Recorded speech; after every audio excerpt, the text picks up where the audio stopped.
T-Mobile Home Internet uses 5G NR technology for faster speeds and lower latency compared to 4G. When your gateway gets stuck on 4G, it means it can't connect to a stable 5G signal.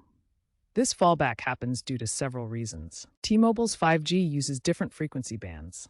Low band offers wide coverage but slower speeds. Mid-band provides balance, and high band delivers ultra-fast speeds with limited range. Coverage varies across areas. Some regions have strong 5G, while others rely more on 4G. Interference from physical barriers or electronic devices can weaken 5G signals, causing fallback to 4G. The gateway defaults to the strongest available signal, which might be 4G.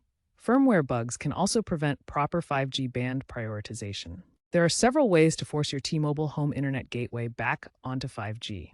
First, try a simple soft reboot by power cycling the gateway. This resets the modem without wiping your settings and often resolves temporary glitches. If that doesn't work, consider band locking. This is a manual process where you force the device to use specific 5G frequency bands via T-Mobile's app or the router web interface. Locking to 5G bands like N41 or N71 prevents automatic fallback to LTE. You can also try relocating your gateway for a better line of sight to the nearest tower.